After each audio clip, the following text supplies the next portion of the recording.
Soyons saints, en partenariat avec Magnificat.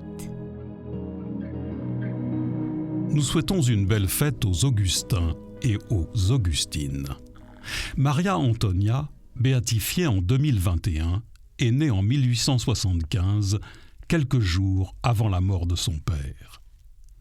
Elle est élevée par sa mère, une humble paysanne qu'elle accompagne pour travailler aux champs. Elles vivent dans une grande pauvreté, marquée par une première maladie à 11 ans. Elle guérit 8 ans plus tard, après avoir prié 5 heures devant les reliques de Saint Bruno. Maria Antonia est une jeune fille dépourvue de culture, mais d'une grande piété, ainsi que d'une simplicité et d'une humilité qui touchent les cœurs. À 21 ans, elle est atteinte d'une nouvelle maladie qui la paralyse. La jeune fille va vivre 57 ans allongée, avec les genoux relevés, dans un dénuement extrême. Leur grande pauvreté, le froid et l'obscurité qui règnent dans l'humble maison augmentent ses souffrances physiques et font bien de la peine à sa mère. Mais les 2 femmes courageuses gardent la foi et l'espérance.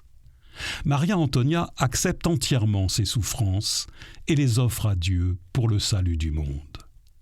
En 1915, elle fait des vœux privés pour se consacrer au Seigneur et demande à revêtir un voile noir. À partir de ce moment, on la surnomme la religieuse de Saint Bruno. La maison est toujours pleine de visiteurs qui viennent l'écouter, lui demander des conseils ou des prières. Elle ne se plaint jamais, ne refuse rien, ne parle jamais de sa fatigue. Elle se nourrit de l'Eucharistie et récite le rosaire 3 fois par jour. Elle passe toute cette vie de paralysée à prier et contempler le Christ qu'elle aime infiniment.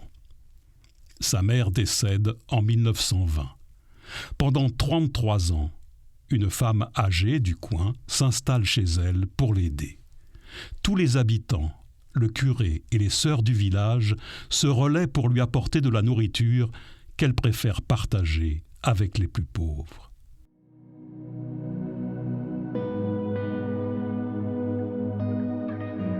Avec le Seigneur, la fragilité n'est pas un obstacle, mais une opportunité, dit le pape François en évoquant la bienheureuse Maria Antonia Sama. Demandons aujourd'hui à la Vierge Marie une grande grâce, celle de la petitesse, d'être des enfants qui font confiance au Père.